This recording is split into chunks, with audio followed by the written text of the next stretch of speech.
3ជំរាបសួរលោកគ្រូនិងសួស្តីអ្នកទាំងអស់គ្នាថ្ងៃនេះខ្ញុំចង់ណែនាំពីបច្ចេកមួយដែលមានឈ្មោះថា Fit Tracker ដែលត្រូវបានបង្កើតឡើងដើម្បីជួយឲ្យអ្នកប្រើប្រាស់ហ្នឹងtrack workout និង monitor their fitness progress ហើយនៅពេលដែល user sign up account របស់ពួកគេហ្នឹងត្រូវបានអឺ secure using Firebase authentication ហើយបន្ទាប់ពី login បាន user ហ្នឹងអាច log fitness activity របស់ពួកគេហើយ data ទាំងអស់ហ្នឹងត្រូវបាន store នៅក្នុង MongoDB database ហើយនៅក្នុង back end ខាងក្រោយយើងមាន multiple service ដែលធ្វើការរួមគ្នាដូចជា user service សម្រាប់ manage users account ហើយមួយទៀត fitness service សម្រាប់ handle workout data service ទាំងអស់ហ្នឹងត្រូវបាន communicate through an API gateway ដែលជា central hub នៃ application របស់ពួកយើងហើយចំណុចបន្ទាប់ខ្ញុំបកគលឲ្យសៀវហរ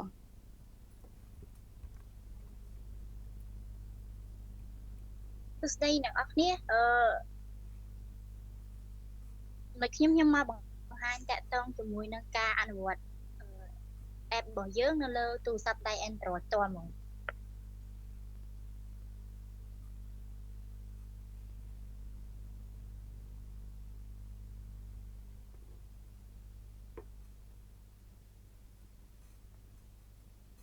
នេះគឺជា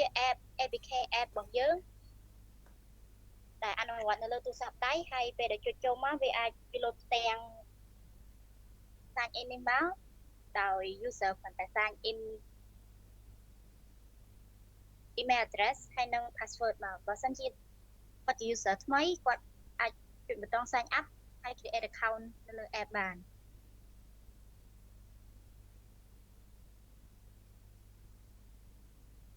មុនដំបូងគឺខ្ញុំត្រូវការ email address ដើម្បី sign in វិញសិន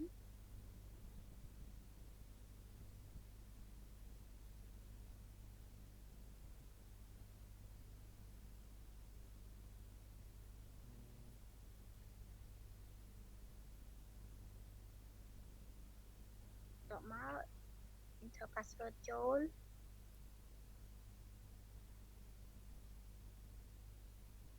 អាច sign in បានពេលដែល sign in ភ្លាម user នឹងឃើញផ្ទាំង dashboard នេះតែលើមានខាងលើឈ្មោះ account របស់ user ហើយនិង profile របស់ user បន្ទាប់មកយើងឃើញផ្ទាំងខាងក្រោមដែលមាន step calorie ហើយនិង distance ដែលបង្ហាញតាក់ទងជាមួយនឹង step ជំហាននៃការដើររបស់ user calorie កំណត់រយៈពេលកំណត់ step ថា user គាត់ដើរប្រហែល step ហើយដុត calorie ប្រហែល calorie ហើយនឹងខាងស្ដាំដៃបង្ហាញតាក់ទងជាមួយនឹងចម្ងាយនៃការដើររបស់ user ចំពោះខាងក្រោមជាប៊ូតុង navigation bar បង្ហាញ home statistic និង profile ពូ statistic បង្ហាញតាក់ទងជាមួយនឹងទិន្នន័យចម្ងាយរបស់ user តាមថ្ងៃនីមួយៗដូចទាំងនេះគឺជាទាំងថ្ងៃនេះហើយខាងនេះគឺជាទាំងម្សិលមិញពោះខាងនេះដែរជាទាំងថ្ងៃមួយហើយម្សិលមួយថ្ងៃចំពោះ statistic អាចកំណត់ពេលវេលាបានចំនួន7ថ្ងៃតែពេលដែលផុតពី7ថ្ងៃវានឹងលុបទិន្នន័យចេញ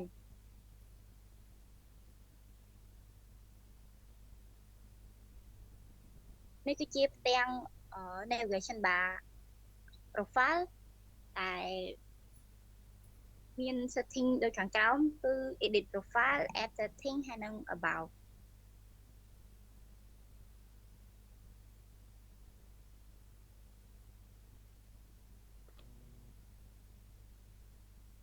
នេះ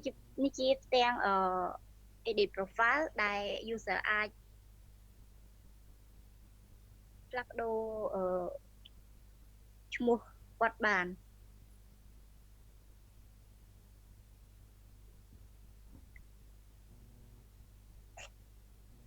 អានេះជា setting app setting ដែល user អាចបដូរពី mood ធម្មតាទៅជា dark mood បានតែមានផ្ទាំងពណ៌ខ្មៅបែបនេះគ្រប់ app ហើយចំពោះខាងក្រោមគឺជា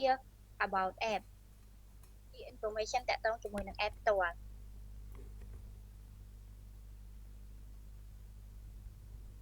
ហើយប៊ូតុងខាងក្រោមជាប៊ូតុង log out account ដើម្បីឲ្យ user គាត់ sign in account ថ្មី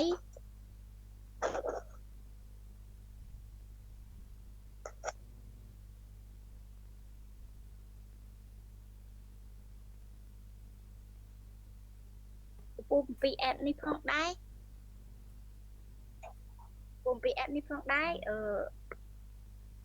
user គ្រាន់តែប្រើប្រាស់កម្មវិធីហើយដើរជាជំហាននឹង app នេះនឹងប្រើប្រាស់ជាជំហានរាប់ឲ្យ user តែម្ដងហើយគិតជា calorie ហើយនឹងចម្ងាយឲ្យ user ស្រាប់តែម្ដង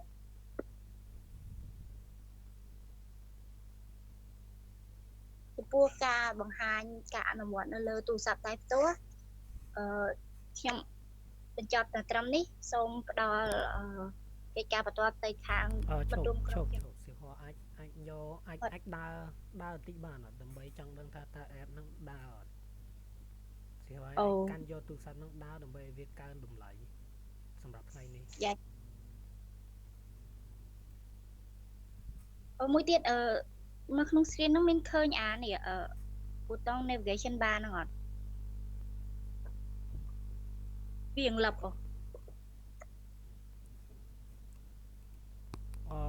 យ៉ានៅឃើញតែអត់អីតែអាចដើរសិនទៅដើរឲ្យចេញទិន្នន័យហ្នឹងមកហើយអាចមកខ្ញុំក៏បាន yes នេះគូ record សាថ្មីអត់ No it's fine just ដើរសិនទៅ Yeah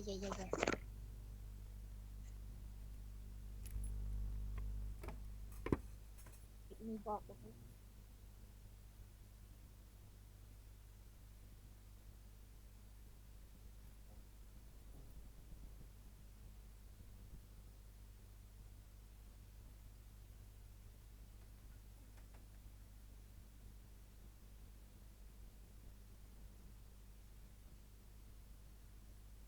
Nhưng vọt tại ọt này cần này việc load it take time ដើររៀងយូរតិចទៅដើររៀងឆ្ងាយតិចទៅ Okay, we load it.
ហ្នឹងហើយណាដើរប៉ុណ្ណឹងក៏បានដែរចាំខ្ញុំអាប់ដេតទិន្នន័យខ្ញុំនិយាយនៅក្នុង back end តទៀតបាទ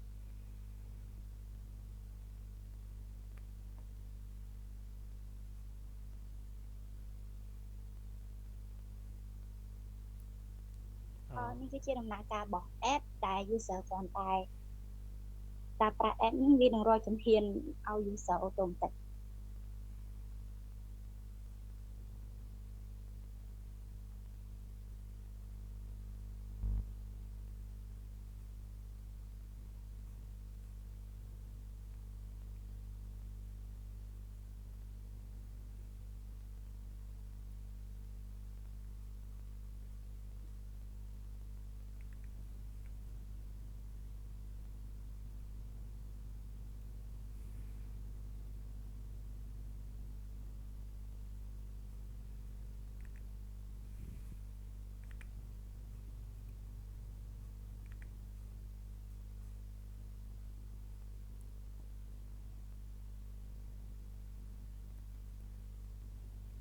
តោះអញ្ចឹងខ្ញុំសុំនិយាយ back end ហ្មងអញ្ចឹង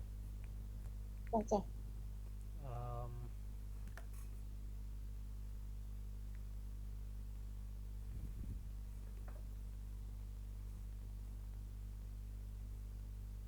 សម្រាប់ជំនួសលោកគ្រូសម្រាប់ back end គឺពួកខ្ញុំធ្វើប្រើប្រាស់ language Node.js និង Express.js ដោយក្នុងហ្នឹងគឺខ្ញុំប្រើជាមួយនឹង